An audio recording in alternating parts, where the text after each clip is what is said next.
하겠습니다. 44절은 함께 읽도록 하겠습니다. 제가 보는 성경은 신약성경 166페이지입니다. 요한복음 11장 38절 말씀입니다. 제가 먼저 읽습니다. 이에 예수께서 다시 속으로 비통히 여기시며 무덤에 가시니 무덤이 구리라 돌로 막았거늘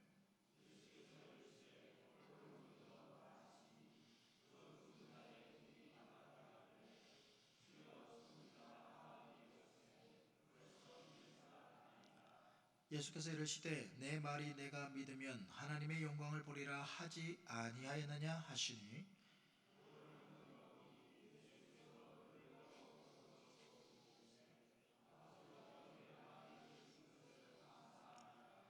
항상 내 말을 들으시는 줄을 내가 알았나이다. 그러나 이 말씀 하옵는 것은 둘러쓴 무리를 위함이니 곧 아버지께서 나를 보내신 것을 그들로 믿게 하려 함이니이다.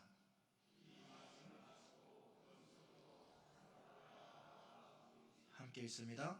죽은 자가 수족을 배로 동인 채로 나오는데 그 얼굴은 수건에 쌓였더라. 예수께서 이르시되 풀어놓아 다니게 하라 하시니라. 아멘. 할렐루야. 다시 뵙게 돼서 너무나 좋습니다. 오늘 말씀은 너무나 많이 들었던 말씀 중에 한 본문인데요.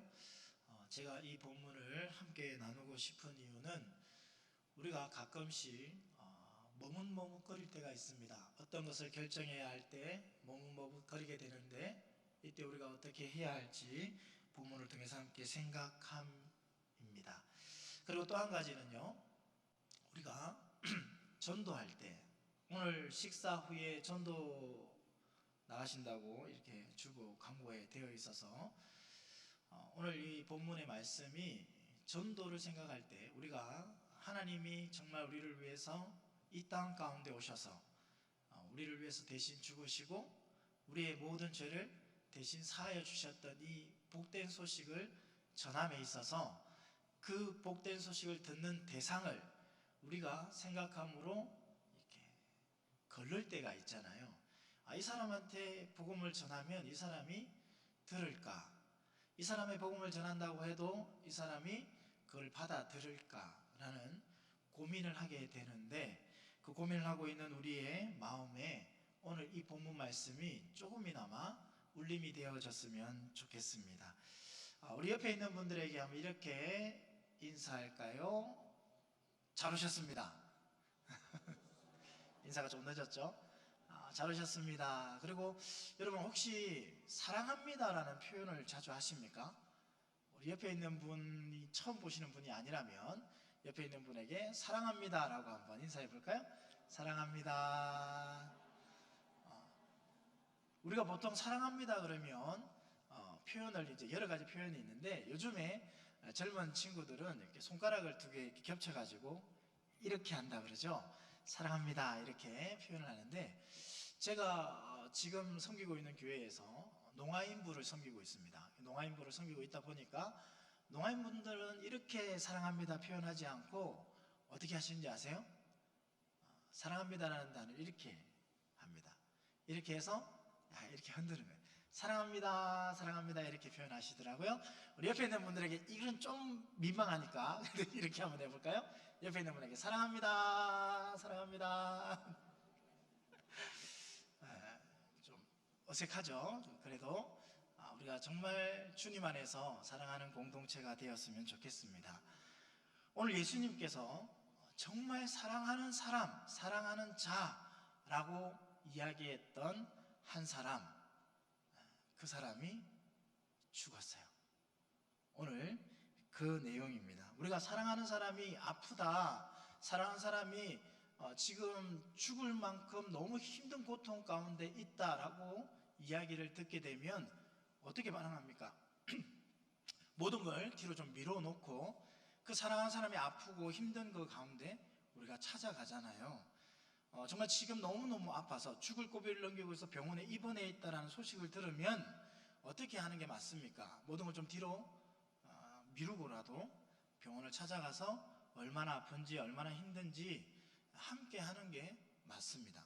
오늘 예수님께서도 정말 사랑하는 자라고 얘기했던 이 인물이 아프다, 좀 죽을 것 같다 라는 이야기를 들었음에도 불구하고 예수님은 이틀을 더 그곳에 유하시고 그리고 그분을 찾아가는 것을 보게 됩니다.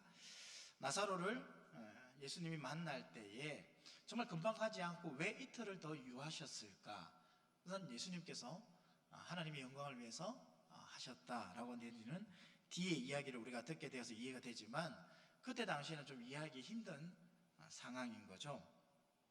근데 그 이틀이 지나고 나서 지금 이제 예수님께서 내가 그 사랑하는 자 나사로가 아프다가 그곳에 다시 가보겠다 그렇게 얘기하는데요, 옆에 있던 예수님의 제자들이 예수님 이제서야 갑니까? 왜 이제 가십니까? 이런 반응이 아니라 어떻게 반응하냐면요, 예수님 왜 또 거기 가려고 합니까? 라는 반응이었어요.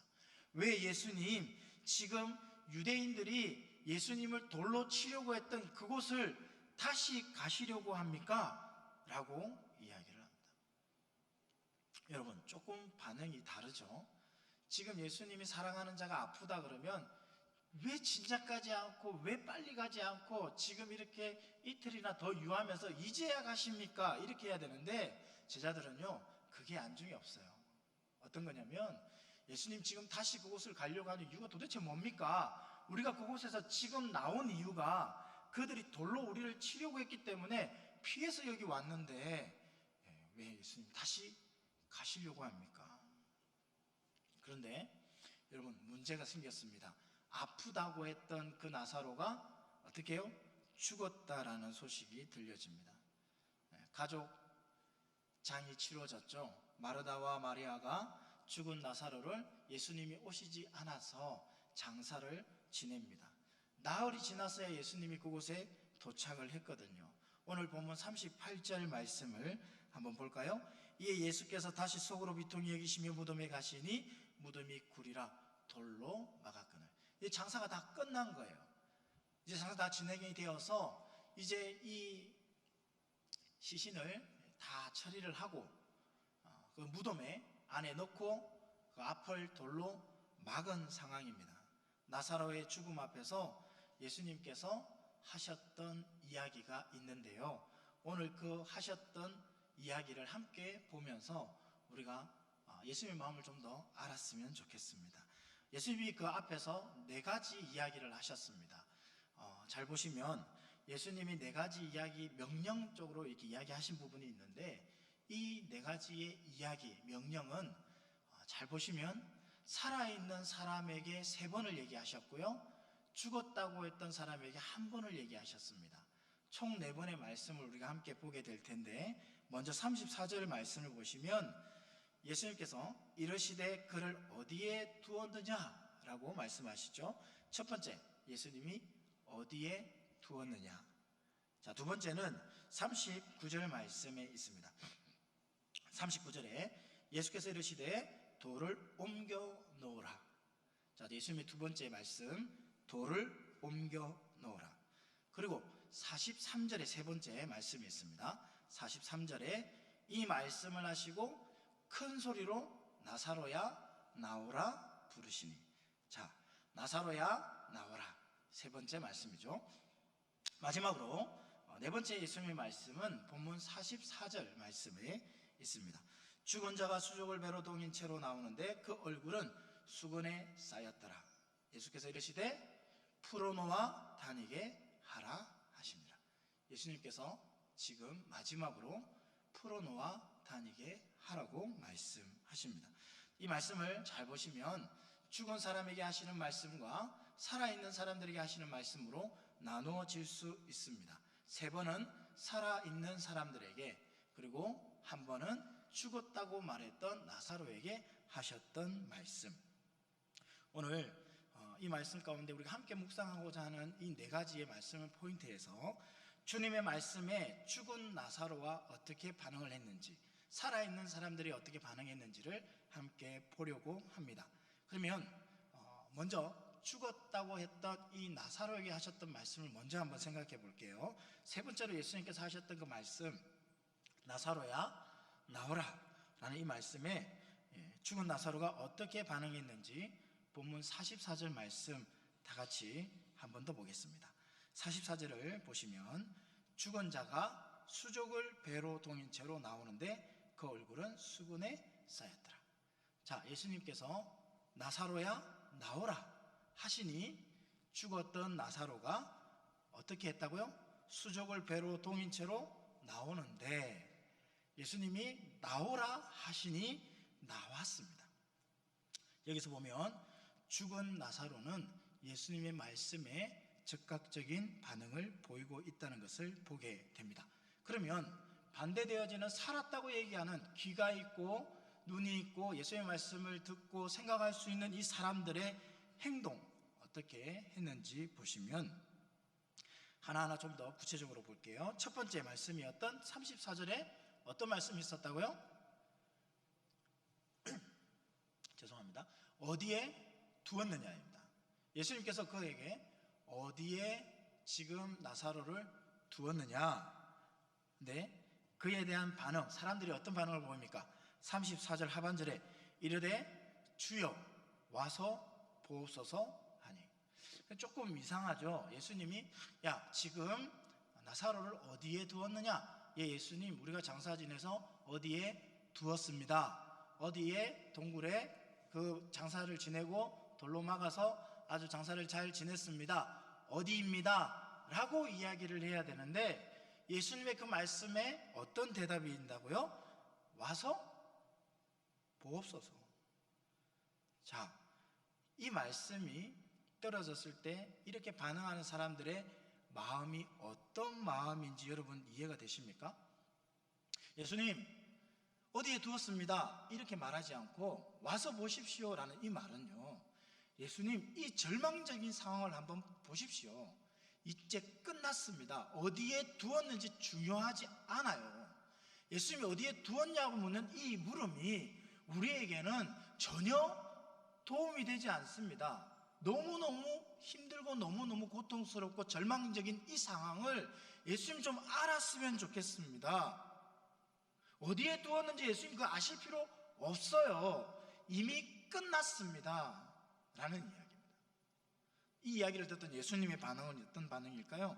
35절에 나옵니다. 예수님께서 눈물을 흘리셨다.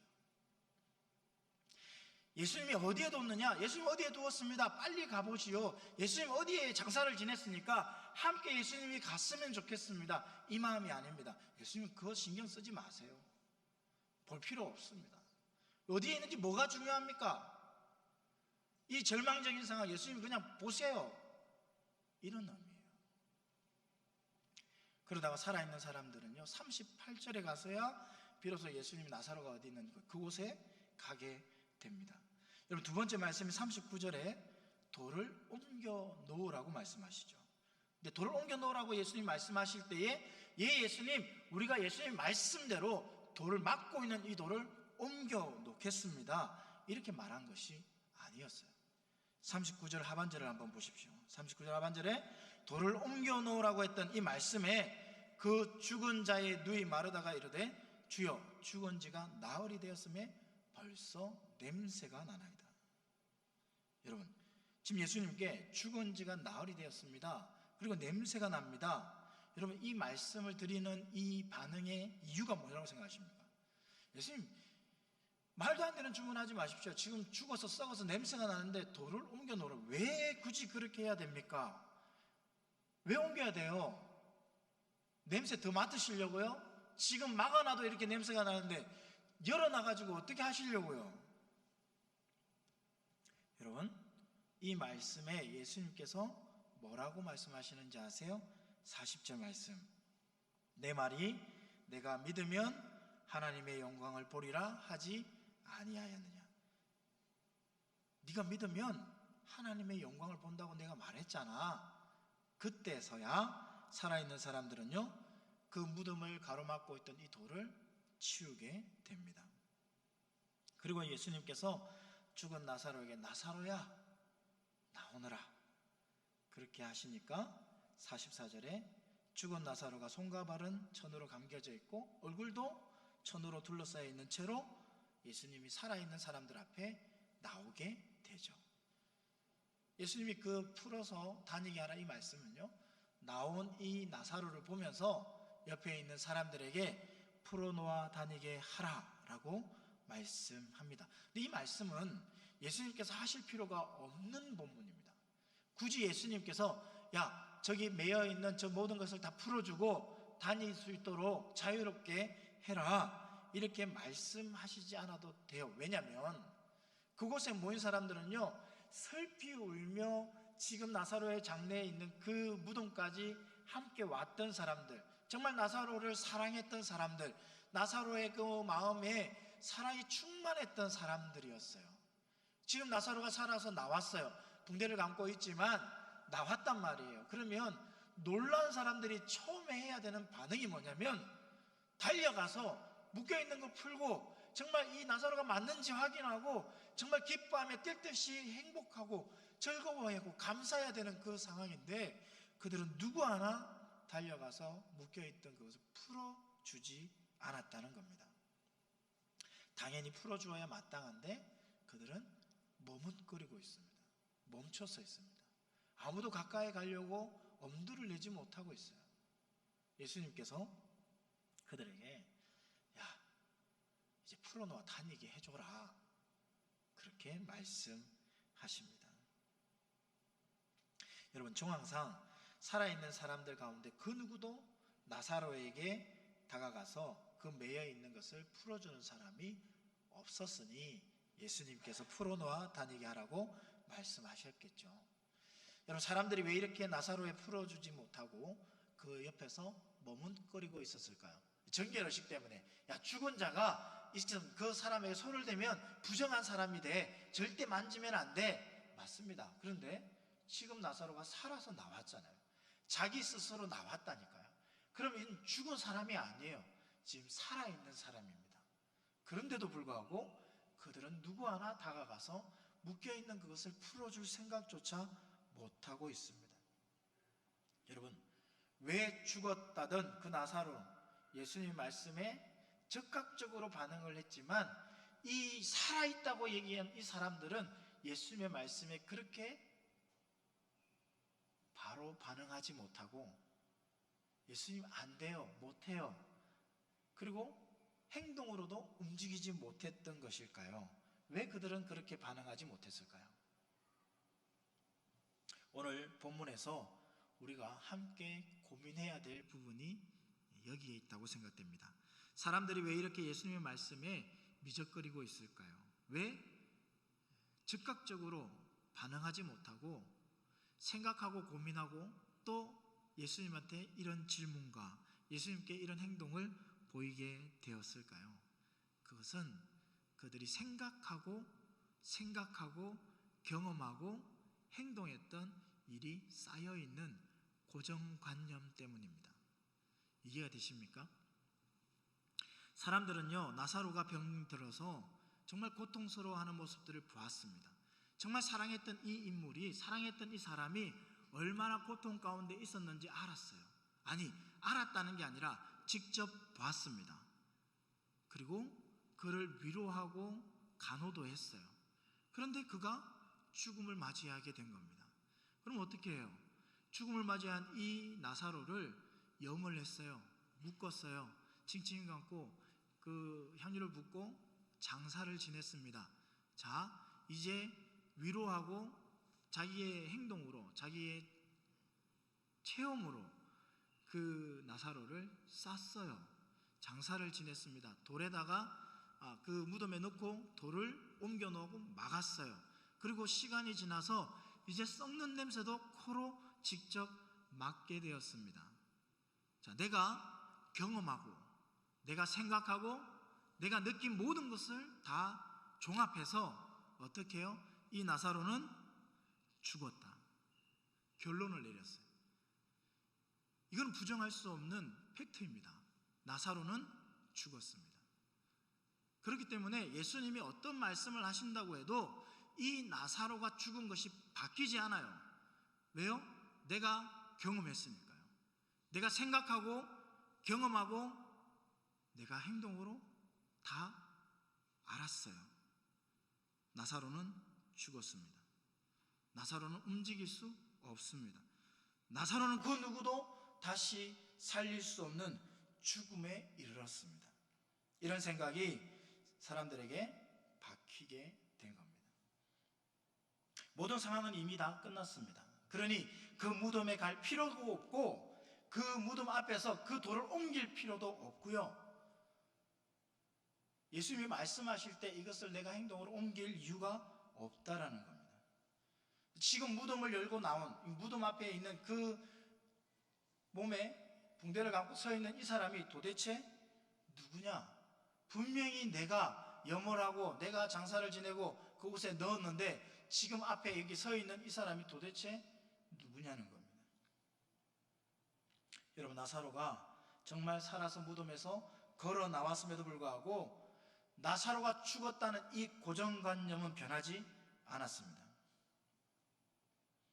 나사로를 염을 때 이 나사로의 시신을 염을 하고 묶을 때 사람들은요, 나사로만 묶었던 것이 아니라 나사로가 살아날 수 있다는 이 생각도 이제 묶어버린 겁니다.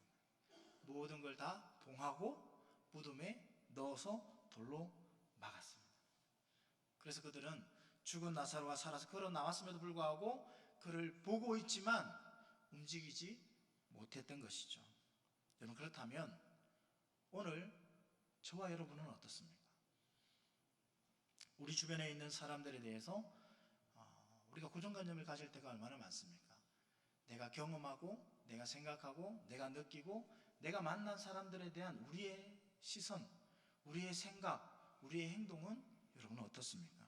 저 사람은 이런 사람이야, 저 사람은 저런 사람이야, 저 사람은 이런 사람이지 라고 생각하는 부분은 없습니까? 하나님께서 그 사람에게 어떤 역사를 이루실 것을 생각하기보다 이 사람이 어떤 사람이라는 틀을 만들어 놓고 이거는 죽었다 깨어나도 변하지 않아, 예수님이 이 땅 가운데 오신데도 이 사람은 구원받지 못할 사람이야 라고 생각하는 부분은 없습니까? 여러분, 이게 다른 사람에게만 주어지는 것이 아니라 나에게도 주어지는 경우가 있습니다. 여러분 자신에 대해서도 고정관념을 가지지는 않습니까? 이렇게 얘기합니다. 하나님께서 당신을 건강하게 해주실 거예요. 하나님은 당신을 형통하게 해주실 겁니다.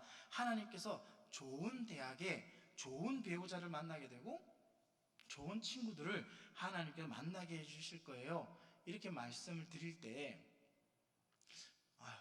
목사님 늘 또 하시던 말씀 하시네요 라고 하십니까? 아니면 아멘입니다, 나에게 그런 일이 일어날 줄 믿습니다, 이렇게 여러분 받아들이세요? 어떻게 받아들이십니까? 여러분 자신에게 내가 살아봤는데요, 내가 살아보니까 나의 인생에 그렇게 했던 날이 없더라고요. 내 인생에 이렇게 열심히 하고 이렇게 노력했지만 내 인생이 변하지 않더라고요. 목사님이 아무리 그렇게 말씀하셔도 내 인생 별것 없습니다. 여러분은 어떻게 반응하십니까? 하나님께서 여러분에게 행하시는 능력과 역사, 여러분 생각으로, 여러분 고정관념으로 틀을 만들어서 하나님의 사역을 제한하지는 않습니까? 정말 분명 지금 죽었던 나사로는 살아나서 변화되었어요. 그런데 사람들은요, 나사로를 여전히 죽은 사람 내지는 소망이 없는 사람으로 보고 있어요. 여러분, 사도행전 10장 말씀에 보면 베드로가 기도하고 있는 장면이 나옵니다. 근데 하늘에서 네 기둥이 묶인 보자기가 내려오는데요, 그 보자기 안에는 정말 이루 말할 수 없는 짐승들이 가득 들어 있습니다. 그리고 하늘에서 들려지는 음성이 뭐냐면 그 안에 있는 짐승을 먹어라, 그렇게 얘기해요. 그러니까 사도행전 10장 14절 말씀에 베드로가 뭐라고 대답하냐면 이렇게 얘기합니다. 주여, 그럴 수 없나이다. 속되고 깨끗하지 아니한 것을 내가 결코 먹지 아니하였나이다. 하나님, 나 이거 먹을 수 없어요. 나는 율법을 어긴 적이 없거든요. 내가 이것을 범하는 일은 나는 결코 하지 않습니다 라고 이야기를 합니다. 그랬더니 다시 하나님께서 뭐라고 말씀하시냐면 15절에 하나님께서 깨끗하게 하신 것을 내가 속되다 하지 말라 라고 얘기해요. 야, 네가 생각하는 그 틀에서 벗어나. 이건 하나님께서 깨끗하게 하신 거야. 하나님께서 깨끗하게 깨끗하게 강조하고 있습니다. 여러분, 하나님께서 택하시고 하나님께서 변화시키시고 하나님께서 바꿔놓으시고 하나님께서 기대하시는 대상을 나의 고정관념으로 잘못 판단하는 일을 하지 말라는 거예요. 여러분, 어떤 사람은 교회 진짜 잘 나오다가 어떤 시험인지 모르겠어요. 갑자기 이 사람이 발길을 탁 끊으면 여러분 어떻게 생각을 하시겠습니까? 저 사람 갑자기 왜 안 나오지? 어디 아픈가? 어디 힘든가? 우리가 잘 나오다가 갑자기 교회의 발길을 탁 끊으면 분명히 어떤 어려움이 있다는 건 이해가 되시죠? 그럼 어떻게 해야 될까요? 저 사람 그런 사람이야. 언제든지 기분이 좋았다가 나빠졌다가 하다가 지금 기분이 나빠졌겠지, 삐졌겠지, 그러다가 알아서 나중에 다시 돌아오겠지, 그렇게 생각하십니까? 그럼 어떤 마음으로 우리가 그를 대해야 될까요? 정말 우리는 그가 얼마나 영적인 싸움을 하고 있는지를 알아야 합니다. 지금 열심히 신앙생활 하다가 어느 순간 그 신앙생활에 브레이크가 잡혔다면 그 브레이크를 걸고 있는 요소들이 무엇인지는 우리가 알 수 없지만 정말 그 브레이크를 풀기 위해서 그가 부단히 노력하고 있다는 것을 우리가 알아야 돼요. 그를 위해서 중보하며 함께 기도해 줄 수 있어야 합니다. 하나님, 지금 정말 어려운 싸움을 하고 있습니다. 힘든 싸움을 하고 있습니다. 지금 그 시기를 건너가고 있는 시기인 것 같은데 하나님 힘을 주십시오. 그 일을 이길 수 있는 능력을 주십시오. 이렇게 함께 기도해야 되지 않을까요? 그 사람이 어떤 사람이다, 내가 그 사람을 경험해 보니까 이런 사람이니까 지금 이런 상황일 거야 라고 생각하기 이전에 주님, 그가 하나님 앞에 예배의 자리에 다시 설 수 있도록 하나님 함께 해달라고 기도할 수 있어야 되지 않겠습니까? 여러분, 제가 지금 사역하고 있는 교회에서 젊은 사람을 맡고 있습니다. 그러니까 30대부터 많으면 지금 40대 말까지 이렇게 되어 있는 부서를 제가 맡고 있는데요. 그 나이대에는 아이들이 지금 이제 태어나서 신혼부부부터 시작해서 제가 있기 때문에 아이들이 태어나서 자라는 아주 어린 아이들, 영아부, 유치부 아이들을 키우는 부모님들이 많습니다. 신앙생활을 하기 참 힘든 시기죠. 내가 어떻게든지 하나님 앞에 예배의 자리에 있고 싶어도, 내가 어떻게 찬양하는 자리에, 기도하는 자리에 있고 싶어도 항상 나와 함께 있는 나의 똑같은 친구들이 있잖아요. 그럼 이 친구들이 예배를 방해하고 내가 기도하는 자리를 방해하고 내가 하나님에 집중할 수 있는 것을 방해하기 때문에 집중을 못한다는 거예요. 그래서 교회에 와서 앉아 있지만 내가 정말 잘하고 있는 걸까? 내가 이렇게 앉아서 지금 다른 사람의 예배까지 방해하고 있는 이 모습이 정말 하나님이 기뻐하시는 걸까? 고민하는 경우가 진짜 많아요. 그래서 어느 날 예배에 안 와요. 예배 자리에 없어요. 신방을 하고 만나보면 대부분 그렇게 얘기합니다. 목사님, 저는 예배를 드리고 싶어요. 그런데 제가 예배 드리러 가서 교회 뒷자리에 아니면 사무실에 앉아 있으면 우리 아이들 때문에 다른 사람이 예배를 못 드리는 것 같아요. 저도 집중이 안 될 뿐더러 옆에 있는 사람들의 예배를 방해하는 것 같아서 저는 예배에 못 가겠습니다. 제가 그 친구들에게 뭐라고 얘기해 준지 아세요? 하나님은 당신이 그 자리에 앉아 있는 것만으로도 기뻐하신다. 지금 그런 시기야. 여러분도 다 겪었지 않습니까? 그 아이들이 다 자랄 때요, 가만히 있는 아이들은 아픈 아이들입니다. 가만히 있지 못하는 것이 정상이에요. 저희 교회에 제가 지금 섬기고 있는 담임 목사님께 늘 그런 얘기를 하십니다. 아이들이 떠들어요.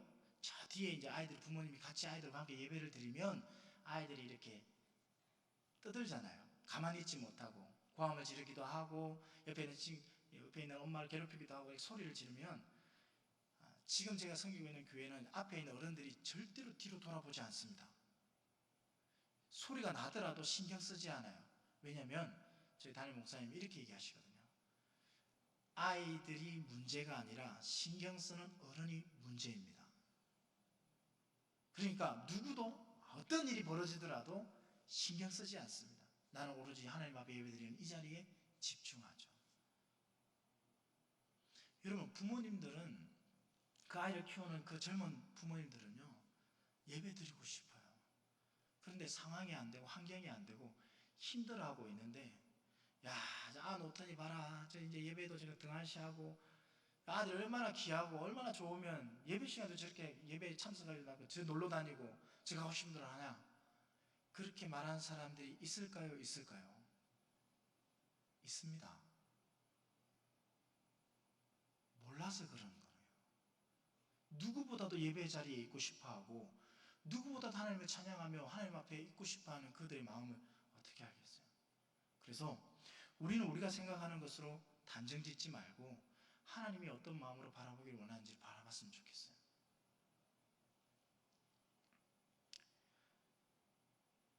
여러분, 왜 예수님께서 살아있다고 하는 그 사람들에게 나사로가 어디 있느냐라고 물으셨을까요? 왜 예수님께서 살아있다고 하는 그들에게 무덤을 막고 있는 돌을 옮겨 놓으라고 얘기하셨을까요? 왜 예수님께서 살아있는 사람들에게 그 죽었던 나사로가 나왔을 때 풀어놓아서 다니게 하라고 얘기하셨을까요? 여러분, 예수님께서 정말 이 나사로가 어디 있는지 몰라서 나사로가 어디 두었느냐라고 물으셨을까요? 예수님께서 진짜 이 살아있는 사람들이 그 무덤 앞을 막고 있는 이 돌을 치우지 못하면 예수님이 그 돌을 옮기지 못하셔서 돌을 옮겨 놓으라고 얘기하셨을까요? 살아서 나온 이 나사로를 예수님이 정말 풀지 못해서 옆에 있는 사람들에게 야, 너희들이 풀어놓아 다니게 하라고 말씀하셨을까요? 예수님 그런 능력도 없으신 것 같습니까? 죽었던 사람 살렸던 예수님께서, 여러분, 예수님 눈빛 하나 이렇게 탁 까딱하면 이 막았던 돌 날아갈 것 같지 않습니까? 예수님이 손가락 하나 딱 이렇게 하면 묶었던 모든 붕대가 다 끊어질 것 같지 않아요? 예수님 그렇게 할 수 있는 분이세요. 그런데 왜 옆에 살았다고 하는 사람들에게 어디 있느냐? 막고 있는 돌 옮겨 놓아라. 묶인 거 좀 풀어서 자유롭게 다니게 해라. 왜 예수님이 이렇게 말씀하시는 것 같습니까? 여기에는 예수님께서 그곳에 함께 했던 많은 사람들에게 너희들이 이 사역에 함께 했으면 좋겠다라는 마음이에요. 예수님 다 하실 수 있어요. 그런데 그곳에 있었던 많은 무리들이 예수님이 이 구원 사역에 함께 동참하기를 원하셨어요. 여러분, 고린도전서 1장 21절의 말씀에 보시면 하나님께서 전도에 미련한 것으로 믿는 자들을 구원하시기를 기뻐하셨도다라고 말씀해요. 우리가 전도해야 될 이유가 여기 있죠. 오늘 점심 먹고 전도하러 나가시죠? 우리가 전도해야 될 이유가 여기 있습니다. 하나님께서 말씀을 보면 이미 구원받을 사람들을 택하셨기 때문에 그들을 뭐라고 부르냐면 믿는 자라고 불러요. 믿는 자들을 구원하시기를 하나님이 기뻐하셨다고요. 전도에 미련한 것으로 믿는 자를. 어떤 의미가 있는지 아십니까? 정말 하나님을 믿기로 벌써 하나님께서 택하시고 구원해서 정해놓으신 분이 있어요. 근데 우리는 몰라요. 저와 여러분은 모르기 때문에 전도라는 이 미련한 것으로, 미련한 방법으로 풀어놓아 다니게 해야 되는 게 우리의 책임이라는 겁니다. 여러분, 바울은요 고린도전서와 고린도후서에 이런 얘기를 합니다. 고린도후서 6장 1절에 자신을 하나님과 함께 일하는 사람이라고 얘기해요. 그리고 고린도전서 3장 9절에는요 자신을 하나님의 동역자라고 얘기해요. 여러분, 어떻게 보면 정말 바울이 건방지고 교만한 표현을 쓴다라고 얘기할 수 있어요. 어떻게 지가 뭔데 하나님의 동역자가 되고 어떻게 하나님과 함께 일하는 사람이 되지? 라고 얘기할 수 있잖아요. 근데 이게 정말 교만하고 그 건방지게 이렇게 표현하는 것이 아니라 바울은 이런 의미예요. 나는 하나님이 하시는 그 하나님의 사역에 함께 동참하는 사람이다.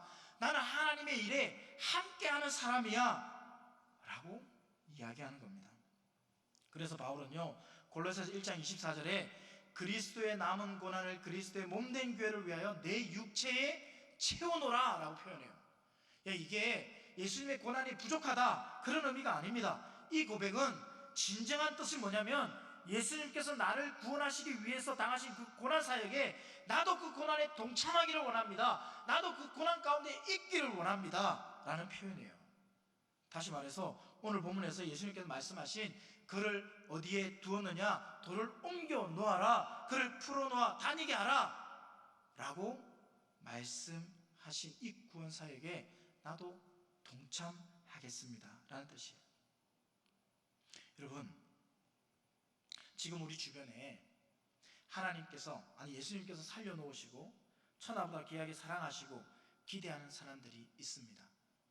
그런데 저와 여러분이 지금 당장 우리 눈에 보이는 우리의 고정관념 때문에, 선입견 때문에, 정말 저 사람은 믿음이 없어, 믿음이 부족해, 저 사람은 소망이 없어, 죽었다 깨어나도 이 사람은 교회 올 사람이 아니야, 내가 이렇게 잘하고 이렇게 말하고 이렇게 보여줬는데도 불구하고 변화가 없는 저 사람은 죽었다 깨어나도 하나님이 구원한 사람이 아닐 거야.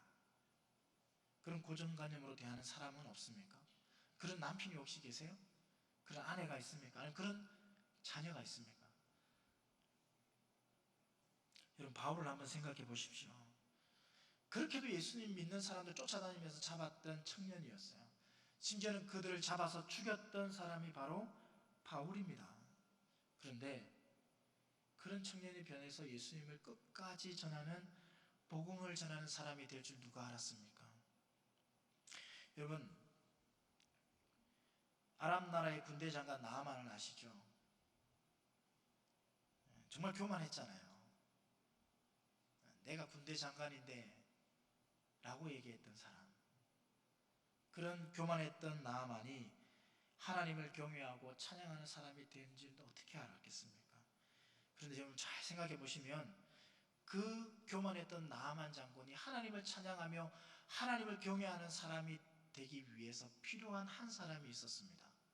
나아만이 나 너무 힘들어, 나 너무 고통스러워 라고 얘기할 때 그 옆에서 이스라엘에서 잡혀온 여자아이 하나가, 성경을 보시면 그 여자아이 하나가 하나님의 사람 엘리사를 소개시켜줘요. 우리 집에, 우리가 살았던 그곳에 가면 엘리사라는 사람이 있는데 이 사람 만나면 장군님의 그 아픔이, 그 고통이, 그 어려움이 해결될 것 같아요 라고 이야기해주는 한 여자아이가 있었습니다. 그래서 그 여자아이의 한마디가 이 교만했던 나아만 장군을 풀어놓아 다니게 한 것입니다. 여러분, 나사로의 사건이 요한복음 11장 44절에서 끝이 납니다. 그런데 이 나사로가 요한복음 12장으로 넘어가시면요, 성경을 잘 보시고 12장으로 넘어가시면 다시 나사로가 등장하는 장면이 있습니다. 우리 12장 2절 말씀 한번 볼까요? 12장 2절에 보시면 거기서 예수를 위하여 잔치할새 마르다는 일을 하고 나사로는 예수와 함께 앉은 자 중에 있더라. 아멘. 자, 보십시오. 예수를 위하여 잔치할새 마르다는 일을 하고 나사로는 어디에 있어요? 예수와 함께 앉은 자 중에 있더라. 예수님과 함께 잔치의 자리에 있더라. 여러분, 무덤 속에 있어야 할 나사로입니다. 몸이 썩어서 냄새가 나야 할 나사로예요. 더 이상 소망이 없어야 할 나사로가 지금 어디에 있습니까? 예수님과 함께 잔치의 자리에 참여하고 있습니다. 오늘 우리 주변에 더 이상 소망이 없다고 생각되는 사람이 있습니까? 그 사람이 바로 우리가 가서 풀어놓아 다니게 해야 할 나사로입니다. 그 일에 하나님과 함께 일하는 자요, 함께 동력하는 자가 되시지 않겠습니까? 우리가 정말 우리의 마음으로, 우리의 생각으로, 우리의 경험으로 하나님의 사역을 카트하고 있는 것은 없습니까?